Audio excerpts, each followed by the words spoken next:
My name is Skylar, this is my channel, and today's video unfortunately is about the really strange disappearance of Kayelyn Louder. I really wanted to do this video for a couple reasons. Basically, when it came to the media coverage on this case, it was really sensationalized and a non-definitive narrative was basically put out there, which was super dangerous. Ultimately made a lot of people, including investigators, brush off her case, and I even did the same thing when I very first heard about this a few years ago. And when I reheard of the case basically in a different light, I felt so guilty for making the same assumptions that a lot of other people made as well. So I thought I just wanted to cover the case respectively and maybe just put her story out there in honor of her, and also,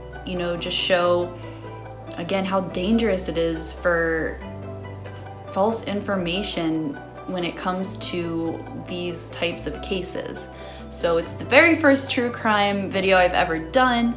If you have any pointers or anything, let me know down below. Again, I really want to be respectful when I present this, and I just want to do it justice, especially because I feel like Kayelyn did not get a lot of justice herself. So before I dive into the details of everything, I just wanted to say that my channel is very new, and if you do like my content, definitely show some support in any way that you can. You can like the video, subscribe to the channel, and leave comments down below. Definitely at the end, let me know what you think after you've heard everything, or even if you have some little tidbits that you think of along the way, definitely let me know, because it's a case that you hear and it's like you have an idea of what you think happened, and then you hear another detail and you're kind of like, okay, well maybe not.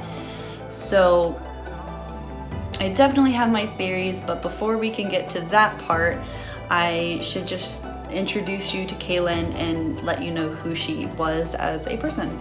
So, Kayelyn Louder was born January 24th, 1984 to parents Suzanne and Jesse in American Fork, Utah. Kayelyn graduated from Lehigh High School and received a bachelor's degree in social work from Utah State University. She loved animals, especially her pug Phyllis. At one point, she also had a lot of cats. If you actually look up her name on YouTube, there is a very small YouTube channel with only 3 videos, and it's 2 of the 3 videos is of her animals. So you could really tell she was an animal person. She enjoyed reading books and riding horses, and she was a homebody who loved to play board games and was super competitive when doing so. She loved the game Scrabble, and she was so competitive at that to the point where people didn't like to play with her, basically because she always, you know, brought her A game with that. So she loved her friends, and she was just a friend to everybody that she met. She just seemed to enjoy life and laughing and having a good time, and she was not judgmental whatsoever, and she always just, you know, took people for who they were and, you know, still loved them all the same. And because of that, her life was devoted to helping others. Like I mentioned, she got a degree in social work, which is something that can be very draining, but I guess to Kayelyn, that's how she wanted to help the world and make a name for herself. At the time that she disappeared, she was 30 years old. She was 5'8" and had brown eyes, brown hair, and she was just absolutely gorgeous. And now that brings us to September 27th, 2014.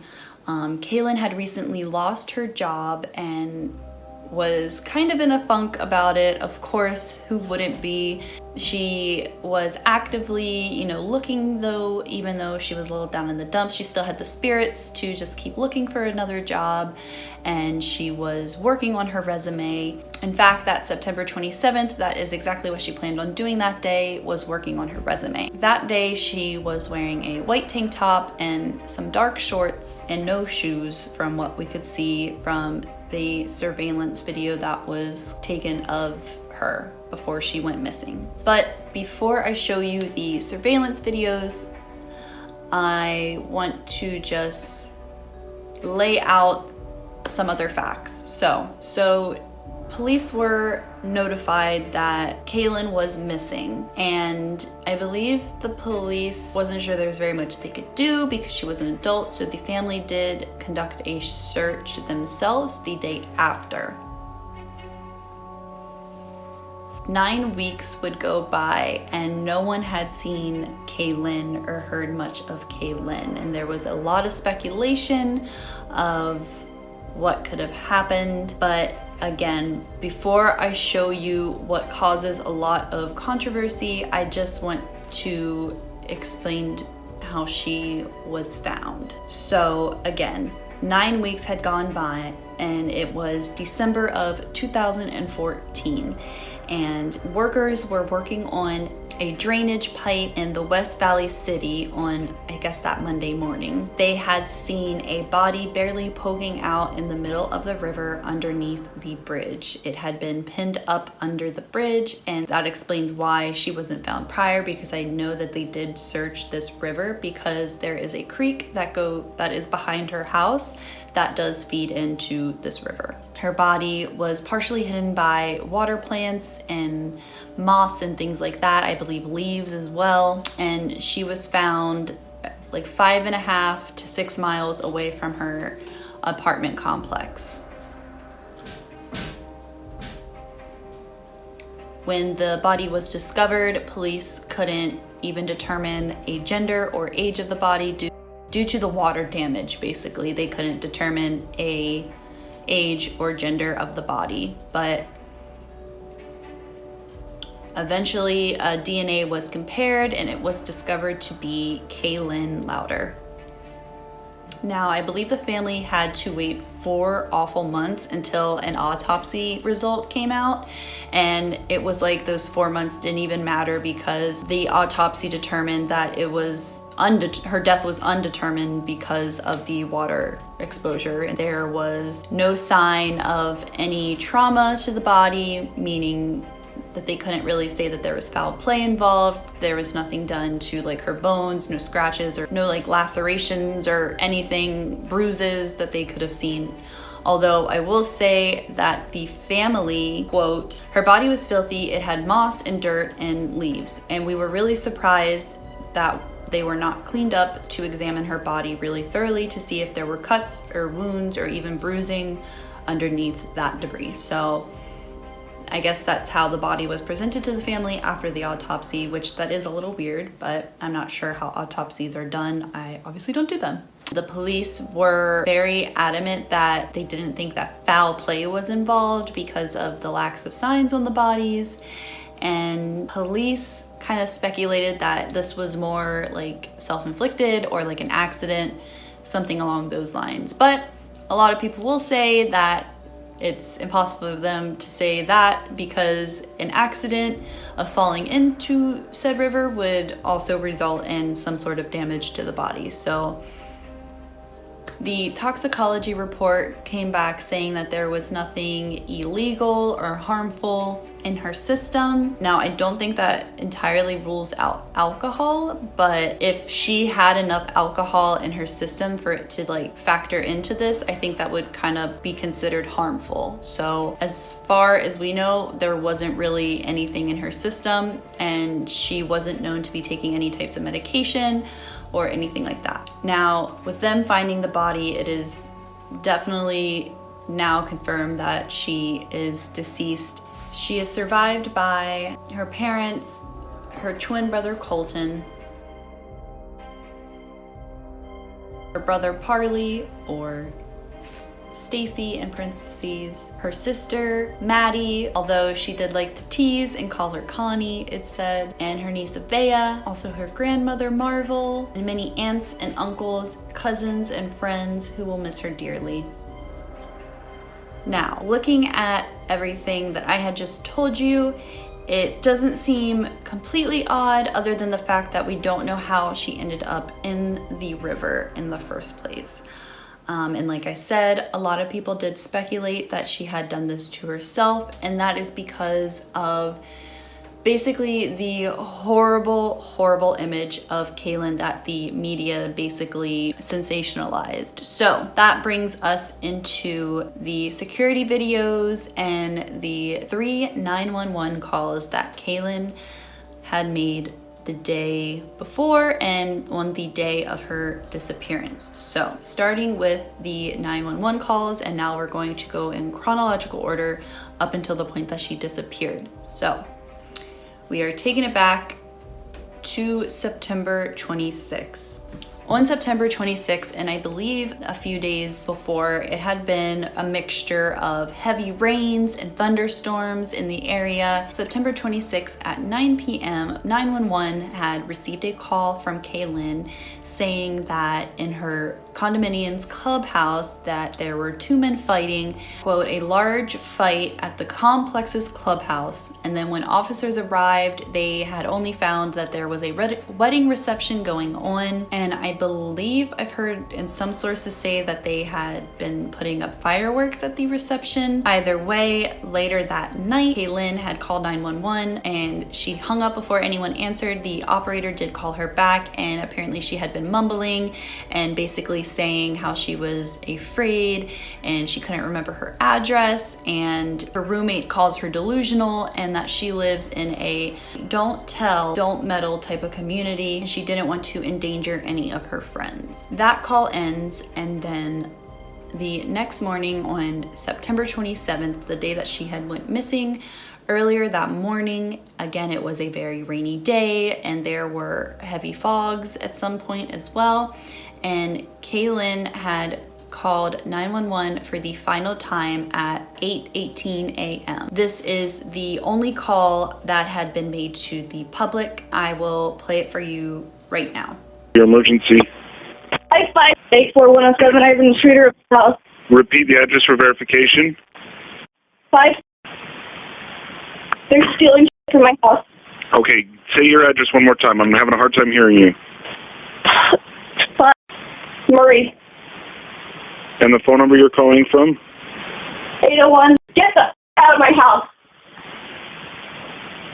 And repeat the phone number for verification.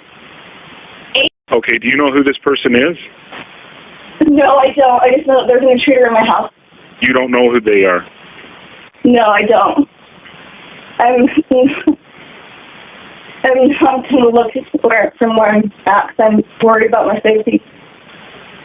Please hurry. Are you at the location now? Yes, I am. Were weapons involved or mentioned? They're not talking or responding. I'm just telling them to leave so I can hear them taking things. So you haven't seen them, you can just hear them? Yes, correct.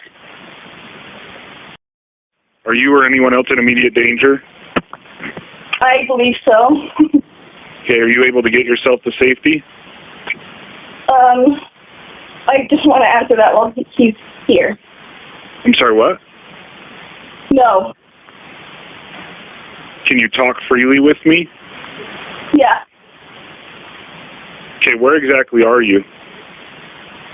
I'm in the back bedroom. Okay.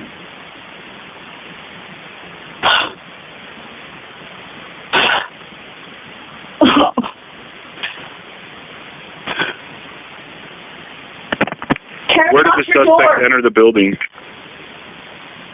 There's only one door on the west side.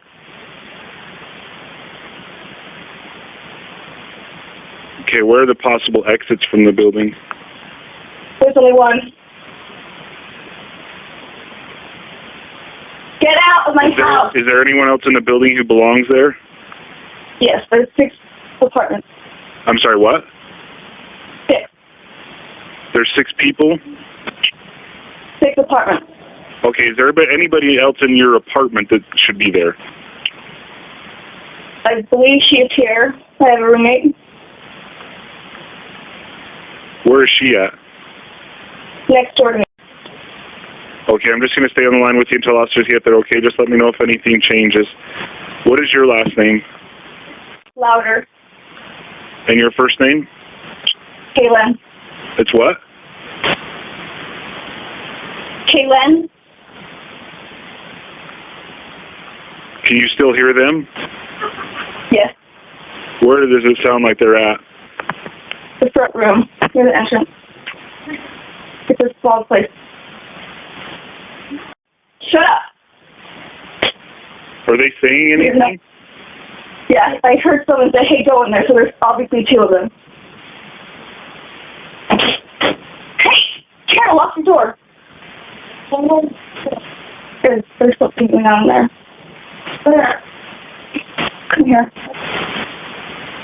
Yeah. They might have left.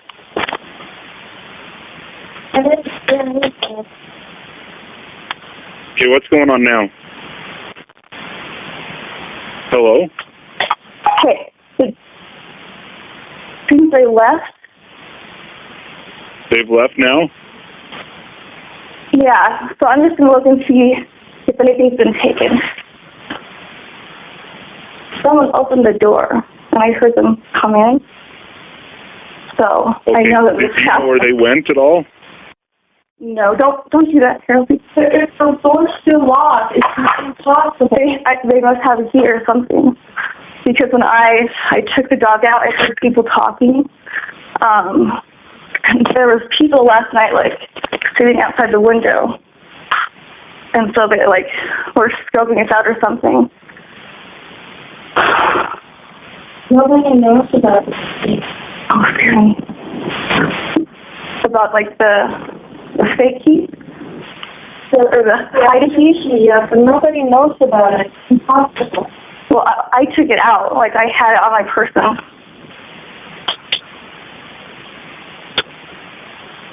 I swear to God, someone opened the door. And there's actually, like, people like No, Rachel. Like, people see me get out there all the time. Yeah, here's the thing. If they came in and then left, why is the door still locked? Well, I can't explain that, but I heard, like, two people talking. Is the office closed?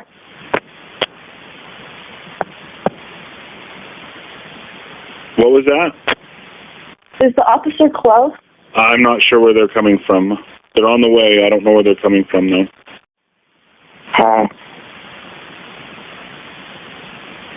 What do you want them? What do you want from them? You don't know what's happening. Oh, the top box. Bathroom. Do what in the bathroom? We have a clock in the bathroom, so it's 6. Yeah, I don't know. Right. If something's sticking back to the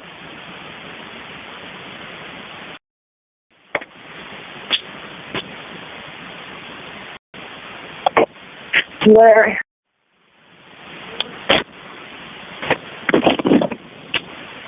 You don't have to, I have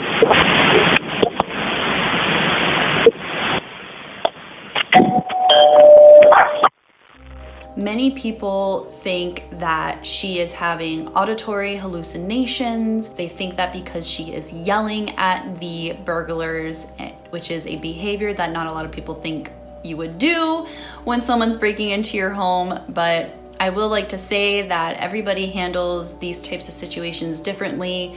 I think, due to how competitive and fierce she was, with things like board games, it kind of leads me to believe that maybe she had that fighter kind of attitude. She was on the phone with the police and she knew that her roommate was in the house with her, and ultimately maybe she felt a little more brave because of that, and so she was yelling at them.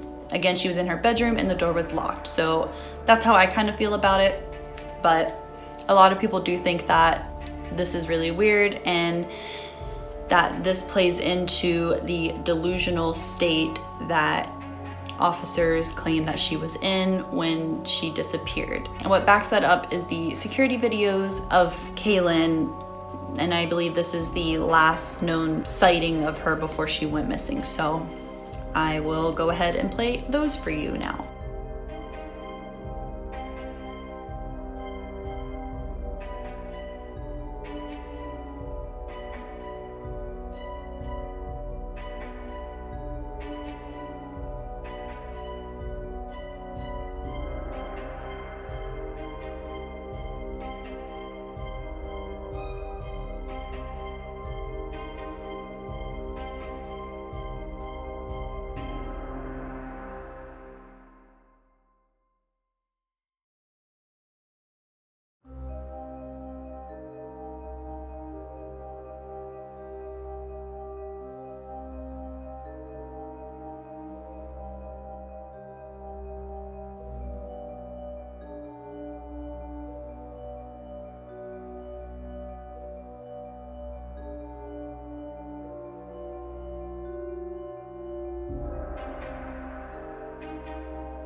Now, again, coming from police officers, they say that she's most likely talking to herself, which is so weird because, like I mentioned earlier, when I first heard this case, I thought that she was delusional because of everything that I mentioned.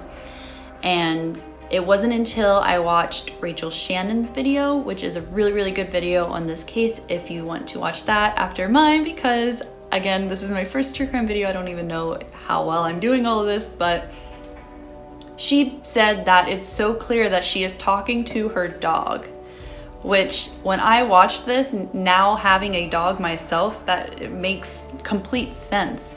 She's definitely talking to her dog. She even gets down closer to and faces her dog, talking to her dog.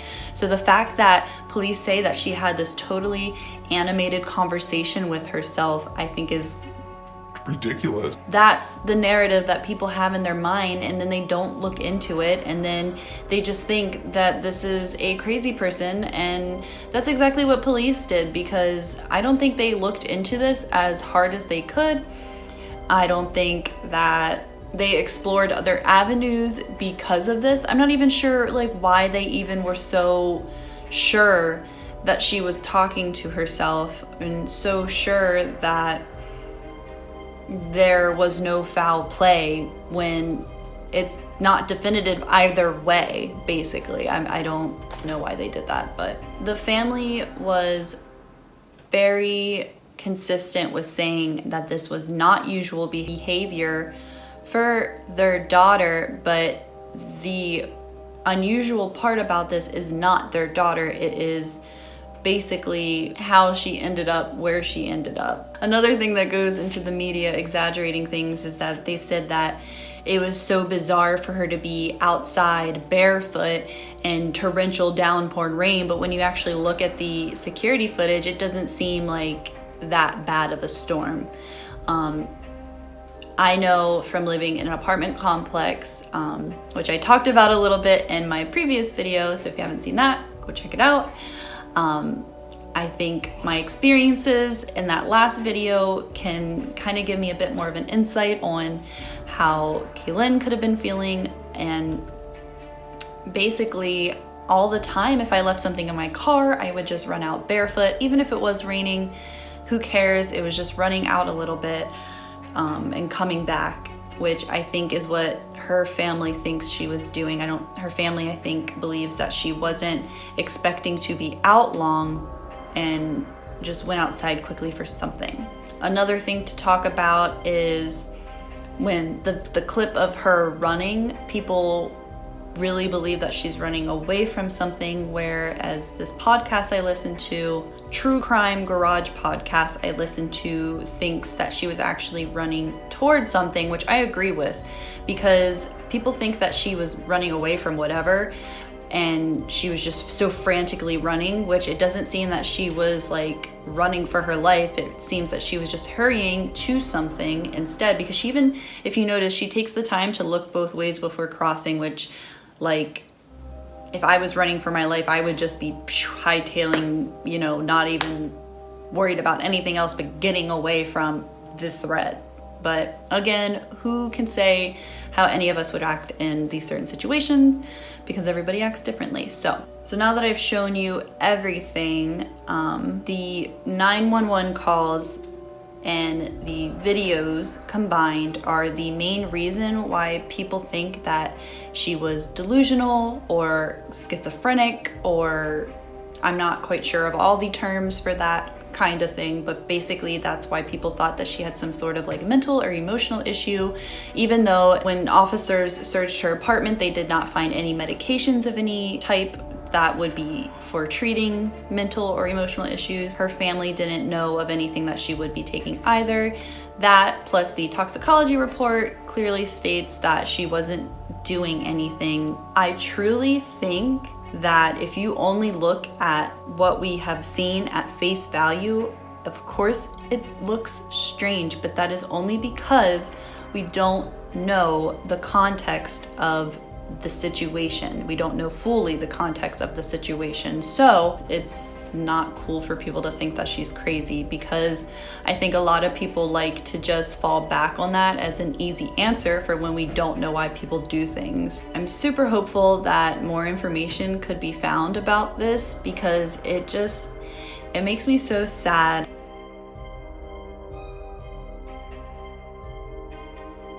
I really recommend that you listen to the Brain Scratch video, the Rachel Shannon video, and the True Crime Garage podcast on this case. They were all excellent sources for information.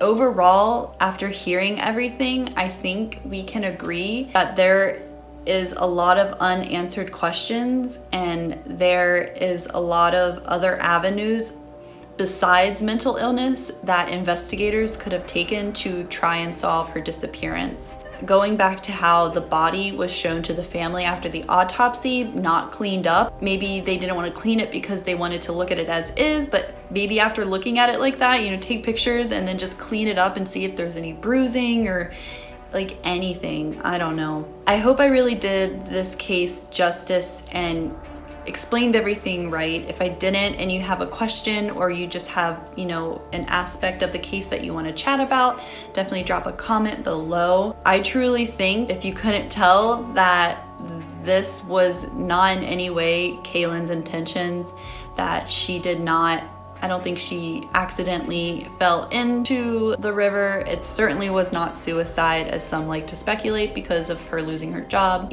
She deserves the justice, and and her family for sure deserves to know what happened to their loved one. So I hope by, sharing this case that maybe more people can hear about it, and at the very least we can keep her memory alive that way. Or you never know how far this could go and who could see this and maybe know something. So just in case that happens, I'll put like the Murray police number down below, but obviously don't call them unless like you actually know something, of course. We know how they feel about false police reports. Someone's mental state does not mean that we should look into the case any less. I know it was a little dark of a topic, but I hope that you did enjoy the video today. And if there's any other true crime cases you want me to do, I could do a video on that as well. Other than true crime, if you have any other video suggestions in general, just let me know in the comments down below. I appreciate you watching until the very end of this, of course, because again, I really do want to just spread the word on what happened to her. Maybe as a precautionary tale, like to just be careful when you're out alone. Or I just think that she deserved better coverage than what the media actually gave her, because I know when I first heard this that I made the same assumptions based off of how the information was presented to me. So I hope I was able to present this in a way that can help you come to like a neutral conclusion, or at least like think of multiple different things that could have happened to her, because had the police done that, maybe we would have known what happened to her. I hope the family can get some sort of answers for themselves. It's just terrible. Maybe play a Scrabble game in her memory at some point. I'm gonna go make some tacos now because it's Taco Tuesday, and I need to fill myself with good things now after reading that. Certainly I'm gonna keep her in my thoughts, but again, thank you so much for watching. I ended this like 5 different times by this point now, and subscribe for more videos. Have a great rest of your day and stay safe. I'll see you in the next video. Bye.